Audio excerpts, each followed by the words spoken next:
मैं हूं कुमार गजेंद्र। जनपद ऑन द स्पॉट में आपका स्वागत है। हमारे एक दूसरे social media platform podcast with Kumar Gajendra में भी आपका स्वागत है, जहां आप हमें सुन सकते हैं। पश्चिम बंगाल ही नहीं, आजकल पूरे देश के अंदर ममता बनर्जी बहुत ज्यादा चर्चाओं में है।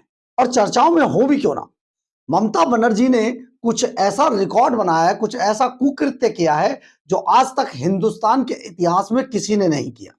ये बिल्कुल एक जैसा चल रहा है विपक्ष। आखिर पूरे विपक्ष को टैकल कौन कर रहा है पीछे से?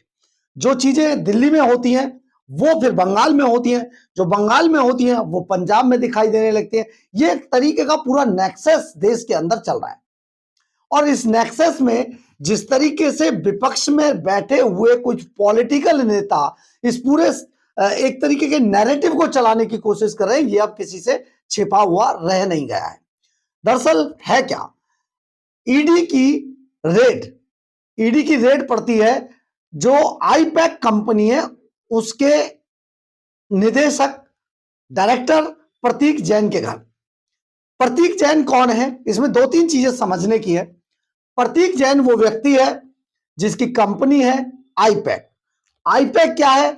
आईपैक एक पॉलिटिकल एनालिसिस कंपनी है जो पॉलिटिकल जो पार्टियां हैं उनका काम लेती है। और इससे एक समय पर प्रशांत किशोर, जो अभी बिहार में अपने आप को मुख्यमंत्री समझ रहे थे और करोड़ों रुपया उन्होंने पानी की तरह बहाया है। सबसे पहली बात, उस करोड़ों रुपए का हिसाब भी होना चाहिए।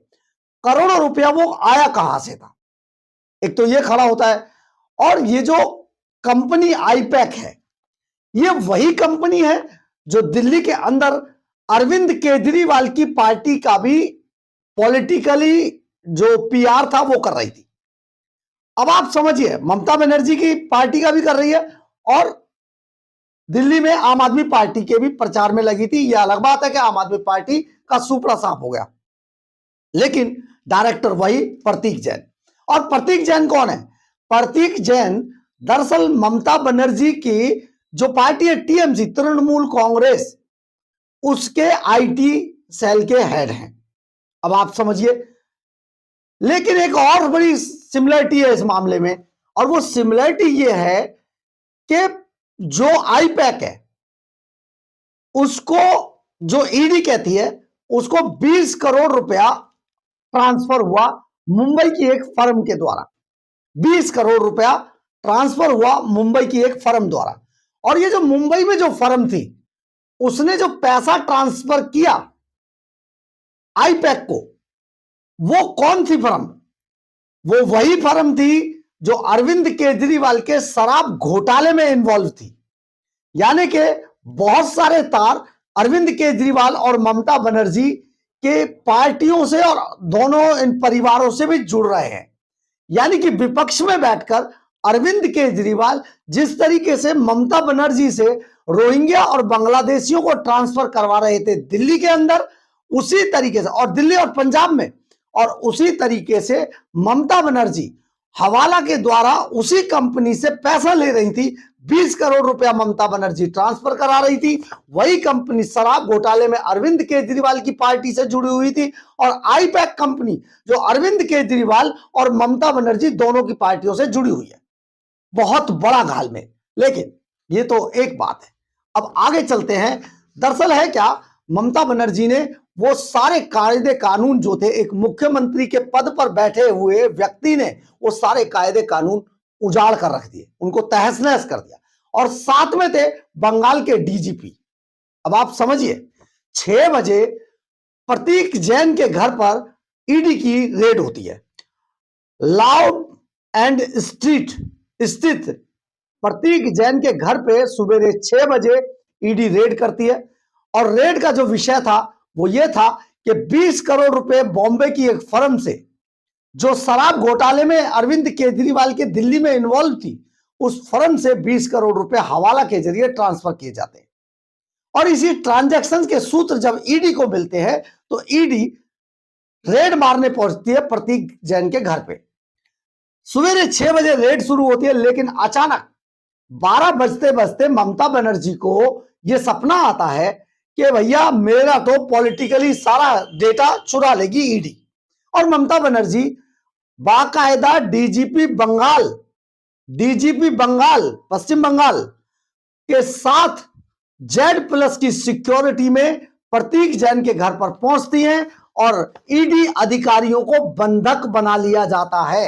बहुत बड़ा मामला, ईडी अधिकारियों को बंधक बना लिया जाता है और ईडी अधिकारियों को पकड़कर पुलिस उन्हें धमकाती है। डीजीपी उनके हाथ से फोन छीन लेता है और डीजीपी उनके हाथ से, ईडी अधिकारियों के हाथ से वो पेपर छीन लेता है सारे, जो कि ईडी ने उस वक्त अपनी रेड के अंदर बरामद किए थे।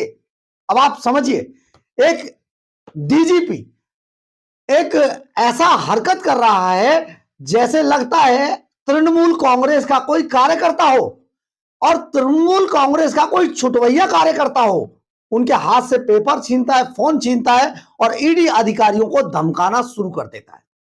यानी कि आप समझिए, ईडी के अधिकारी बहुत कम संख्या में थे, आधा दर्जन अधिकारी थे और ममता बनर्जी के साथ डीजीपी का मतलब होता है कम से कम 100 से 150 पुलिस वाले मौके पर पहुंचे। इसके अलावा Z+ की सिक्योरिटी में 100 से 150 पुलिस वाले ममता बनर्जी के साथ वैसे थे, यानी कि कम से कम 300 से 350 पुलिस वाले ईडी अधिकारियों को घेर लेते हैं और लाउड एंड स्ट्रीट स्थित प्रतीक जैन के घर पर ईडी अधिकारियों को एक तरीके से 1 घंटे तक बंधक बनाए रखा जाता है। वहां पर ममता बनर्जी ईडी अधिकारियों को धमकाती हैं और आदेश देती हैं कि पंचनामे में कुछ भी दर्ज नहीं करोगे और ना ही कोई रिकवरी दिखाओगे। डीजीपी उस वक्त ममता बनर्जी के साथ ही थे और उन्होंने बाकायदा ईडी अधिकारियों को धमकाया और उन्होंने कहा कि अगर हमारी बात नहीं मानी गई तो हम एक अलग से एफआईआर दर्ज करेंगे और तुमको गिरफ्तार कर लेंगे। ये डीजीपी कह रहा है। डीजीपी तो ये जो डीजीपी ने सारे दस्तावेज छीने, सारी फाइलें छीनी ईडी अधिकारियों से और उनके फोन छीन लिए। प्रतीक जैन का भी फोन ईडी अधिकारियों ने छीनकर ममता बनर्जी को दे दिया। उस वक्त ममता के साथ न केवल बड़ी तादाद में पुलिस अधिकारी थे बल्कि उनके Z+ के काफिले में चलने वाली जो सुरक्षा अधिकारी थे वो भी साथ में थे। ईडी अधिकारियों का कहना है कि उन्हें डराया धमकाया गया और रिकॉर्ड में कुछ भी दर्ज ना करने की धमकी दी गई। ईडी अधिकारियों को उन्हें यह भी कहा कि अब हम भी एफआईआर दर्ज करेंगे और तुम्हें गिरफ्तार कर लेंगे। ईडी अधिकारियों को यह कहा गया। ममता बनर्जी ने डीजीपी के अधिकारियों को बंधक बना लिया था। ये पूरा मामला आप ये समझ सकते हैं किस तरीके से पूरे के पूरे कायदे कानूनों को कुचल दिया गया। ये वही फर्म है जो आपको हम बता रहे थे जो केजरीवाल के शराब घोटाले में शामिल थी। अब ये पूरा मामला था क्या, जरा आप इसको भी विस्तार से समझ लीजिए। करीब 1 दशक पहले झारखंड और बंगाल के अंदर कोयले का एक सबसे बड़ा माफिया था। नाम था कोयला किंग, इसको कहा जाता था। नाम था अनूप मांझी। जी हां, अनूप मांझी उर्फ लाला। ये लाला के नाम से मशहूर था और लाला का सिक्का कोयला व्यापार के अंदर, धंधे के अंदर बंगाल, पश्चिम बंगाल और झारखंड के अंदर इस कदर चलता था कि लाला के आदेश के बिना कोई एक रत्ती कोयला उठा नहीं सकता था। एक बड़ा नेक्सस था और इस शख्स ने पॉलिटिकल नेताओं के सहारे मिलकर उनसे करीब करीब 1000 करोड़ रुपए की प्रॉपर्टियां और संपत्तियां बनाई। इसके अलावा जो भी पॉलिटिकल पार्टी आई, जितने भी नेता आए, उन सबको माल बांटा गया जमकर। यही कारण था कि ममता बनर्जी जैसे लोग लाला को सपोर्ट करते थे। लाला गिरफ्तार हुआ बाद में और आजकल राउज एवेन्यू कोर्ट में उसका केस चल रहा है। लेकिन हम यहां पर लाला के बारे में नहीं बता रहे हैं, हम इस बात को बता रहे हैं लाला से, इसी कोयला किंग से 20 करोड़ रुपया आता है आईपैक कंपनी को। अब ये आईपैक कंपनी जिसका कहा जाए तो इनका जो पूरा साइबर का काम संभालने वाला व्यक्ति है प्रतीक जैन, उसको आईटी हेड प्रतीक जैन को कहा जाता है 20 करोड़ रुपए तुम्हें कैसे भेजे।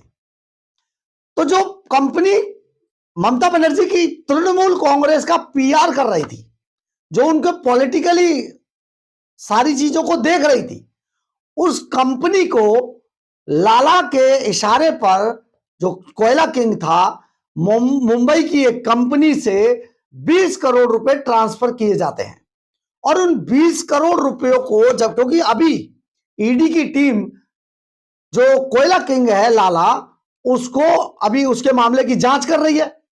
उस जांच के अंदर पता चलता है कि 20 करोड़ रुपया आईपैक को हवाला के जरिए ट्रांसफर किया गया था। उसी हवाला के 20 करोड़ रुपए के क्लू और दस्तावेजों को ढूंढने के लिए ईडी की टीम प्रतीक जैन के घर पर, लाउडेन स्ट्रीट स्थित प्रतीक जैन के घर पर रेड मारती है। लेकिन यह पूरा मामला, क्योंकि 20 करोड़ रुपया, ये 20 करोड़ रुपया आईपैक को नहीं आया था। आईपैक के जरिए ये 20 करोड़ रुपया हवाला द्वारा जो भेजा गया था वो ममता बनर्जी को भेजा गया था। और ममता बनर्जी इसी बात को छिपाने के लिए प्रतीक जैन के घर पर पहुंचती हैं और ईडी अधिकारियों को बंधक बना लेती हैं। अब आप सोचिए जरा, ये कितना बड़ा नेक्सस था। अगर ईडी इसको उजागर कर रही थी तो क्या एजेंसियों को रेड करने का हक नहीं है? अगर ऐसा होता रहा तो देश के अंदर वो दिन आने में देर नहीं लगेगी जिस वक्त सारे नेक्सस बनाकर जितने भ्रष्ट नेता और भ्रष्ट अधिकारी हैं वो एक हो जाएंगे और पूरे हिंदुस्तान को बर्बाद कर देंगे। हिंदुस्तान को बर्बाद करने के लिए ममता बनर्जी, अरविंद केजरीवाल जैसे नेता बहुत है। आप समझिए जरा नेक्सस को। हमने आपको ये पूरा नेक्सस बताया जो केजरीवाल और ममता बनर्जी के बीच में चल रहा है और जिसके तार अब पंजाब तक जुड़ रहे हैं। आप मुझे रोहिंग्या और बांग्लादेशी दीजिए और मैं आपको बाकी सारे सपोर्ट करूंगा। तो रोहिंग्या और बांग्लादेशियों का जो वोट बैंक है उसको अरविंद केजरीवाल दिल्ली और पंजाब में प्रयोग कर रहा था और उस प्रयोग को छिपाने के लिए बंगाल में ऐसी कंपनी को मुहैया कराया जाता है जो कंपनी अरविंद केजरीवाल के दिल्ली के अंदर हुए शराब घोटाले में इन्वॉल्व थी। और वो कंपनी 20 करोड़ रुपया मुंबई से ट्रांसफर करती है हवाला के जरिए ममता बनर्जी की जो पॉलिटिकल एनालाइज की पार्टी है आईपैक को। और आईपैक के ठिकाने पे जब ईडी रेड करती है तो ममता बनर्जी हवा से पैराशूट से कूदती हैं और वहां पर अपने सपोर्ट किए हुए डीजीपी को लेकर ईडी की टीम को बंधक बना लेती हैं। ये कैसा नेक्सस है आप समझिए। आपको ये बात समझनी होगी। हिंदुस्तान के लोगों को, ऐसे नेताओं को समझना होगा जो आप लोगों को लूटकर, हिंदुस्तान को लूटकर अपने घरों को भर रहे हैं।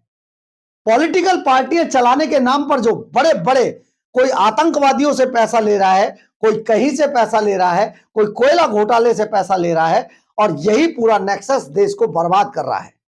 तो सोचिए ममता बनर्जी ने किस तरीके से कानून की धज्जियां उड़ाई और कानून की धज्जियां उड़ाते उड़ाते किस तरीके का एक नेक्सस उजागर हो गया। इस नेक्सस को समझना होगा, क्योंकि समझना होगा डीजीपी को, क्योंकि ऐसे भ्रष्ट पुलिस अधिकारियों को भी समझना होगा जो पॉलिटिकली अपनी कुर्सी बचाने के लिए नेताओं की चंपूगिरी करना शुरू कर देते हैं।